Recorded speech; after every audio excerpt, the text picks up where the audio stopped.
Okay, good morning students.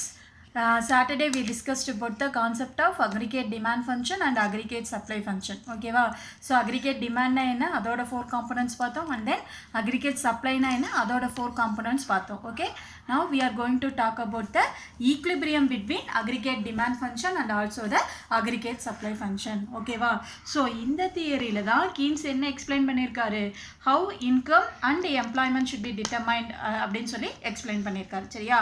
so எந்த பாயிண்ட்ல aggregate demand aggregate supply intersect ஆகுதோ that point we described as the equilibrium point. அந்த பாயிண்ட நம்ம என்னடா சொல்லுவோம்? equilibrium point அப்படினு சொல்லுவோம். so அத வந்து இந்த தியரியில வந்து அவர் explain பண்ணிருக்காரு. அத இப்ப பிரீஃபா பார்க்கலாமா? பாரு. so under the Keynes theory of employment, a simple two sector economy consisting of the household and the business sector is taken to understand the equilibrium between ADF and ASF. okay, so Keynes என்ன suggest பண்ணிருக்காரு அப்படின்னா the theory of employment and incomeல he can consider only two sector. ஓகேவா? so என்னென்ன sector அப்படின்னா நம்ம two sector model என்ன household and firmனா business sector அப்படின்னு சொல்லுவோம் இல்லையா? so இந்த ரெண்டு செக்டாரையும் எடுத்துக்கிட்டு he can explain the equilibrium between aggregate demand function and also the aggregate supply function. இதை வந்து அவர் என்ன பண்ணிருக்காரு? எக்ஸ்பிளைன் பண்ணிருக்காரு. சரியா? so இந்த கான்செப்ட்ல all the decision concerning consumption expenditure are taken by the individual household while the business firms take decision concerning investment. okay, அப்ப ரெண்டு செக்டார் அப்படினு பார்த்தோம் இல்லையா? household ஒன்னு, business sector, that means firms ஒன்னு. ஓகேவா? இதுல கன்சப்ஷன் எக்ஸ்பெண்டிச்சர் ரிலேட்டடான எல்லா டிசிஷனையும் இங்கே யார் எடுப்பாங்க அப்படின்னு பார்த்தீங்கன்னா ஹவுஸ்ஹோல்டு. ஓகே, கன்சப்ஷன் ரிலேட்டடான என்னது all decisions should be taken by the household. Contrastly, investment related, okay va? so investment related decision full and full taken by the firms or business firms அப்படினு சொல்லலாம், business sector. okay, so இதை base பண்ணி தான் he can formulate the aggregate demand function and also the aggregate supply function. okay, so it is also assumed that consumption function is linear and planned investment is autonomous. okay, so இதை வச்சு இவர் என்னமா assumption கொடுத்திருக்காரு? consumption function அப்படிங்கிறது linear அப்படின்னா என்னமா ஃபுல்லாக எல்லாமே இன்க்ளூட் ஆகிருக்கும் இதில். ஓகேவா? பட் இன்வெஸ்ட்மெண்ட் அப்படிங்கிறது அட்டானமஸ் அப்படிங்கிறது தன்னிச்சையானது. ஓகே, ஒன்னோட ஒன்று இன்டர்ஃபேர் ஆகாது. புரியுதா?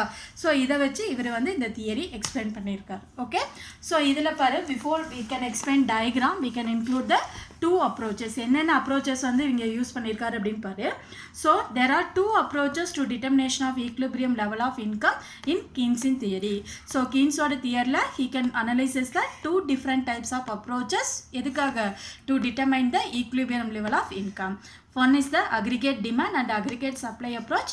Another one is the savings and investment approach. okay, so in our level, okay va, நம்ம லெவல்ல பாத்தீங்க 12th standard லெவல்ல பாத்தீங்கன்னா they can given only aggregate demand and aggregate supply. அத மட்டும் இங்க எக்ஸ்பிளைன் பண்ணிருக்காங்க. பட் இந்த savings and investment பாத்தீங்கன்னா நம்மளோட ஹையர் செகண்டரி என்னது காலேஜ் லெவல் அந்த மாதிரி சொல்லலாம். சரியா? இப்போ இந்த டயகிராம் நல்லா பாரு. இப்போ இதோட எக்ஸ்பிளனேஷன் பார்க்கலாம். ஓகே, ஸோ இதில் பாரு, this diagram x axisல என்னமா டினோட் பண்ணியிருக்காங்க? எம்ப்ளாய்மெண்ட். x axisல என்னடா?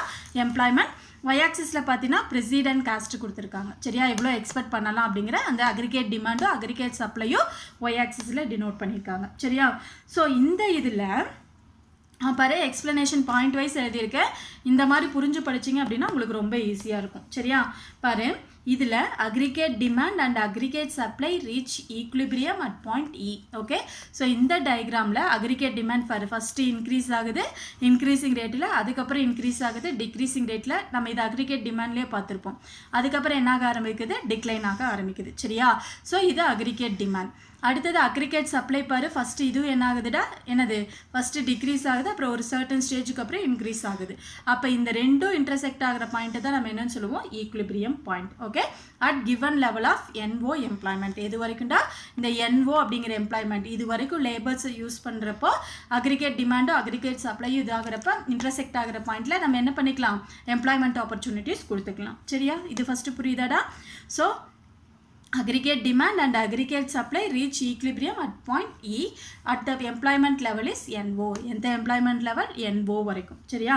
அடுத்தது பாரு, at ON1 employment aggregate supply is N1R1. diagram பாருங்க.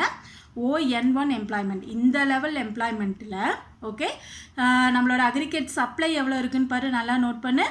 N1 R1 இதுதான் அக்ரிகேட் சப்ளைக்கு. அப்போ அக்ரிகேட் சப்ளை பார்த்தீங்கன்னா இந்த அளவுக்கு இருக்குது, N1 R1 அளவுக்கு இருக்குது. சரியா? But they are able to produce M1 and N1. ஏன்னா நம்ம எதை வரைக்கும் இது பண்ண முடியாது, M1 A1 அளவுக்கு ப்ரொடியூஸ் பண்ண முடியாது. பிகாஸ் அதோட எக்ஸ்பெக்டட் லெவல் ஆஃப் ப்ராஃபிட் என்ன, M1 R1. நல்லா இது பண்ணு. இந்த டயக்ராமில் M1 N1 அப்படிங்கிறது அக்ரிகேட் டிமாண்டு. ஆனால் நம்மளால் எவ்வளோ தான் சப்ளை பண்ண முடியுது, N1 R1 அளவுக்கு தான் சப்ளை பண்ண முடியுது. சரியா? அப்போ நம்மளோட எக்ஸ்பெக்டட் ப்ராஃபிட் எவ்வளோ, இந்த கேப்பில் இருக்குல்ல, இதுதான் வந்து M1 R1 தான் எக்ஸ்பெக்டட் ப்ராஃபிட். சரியா?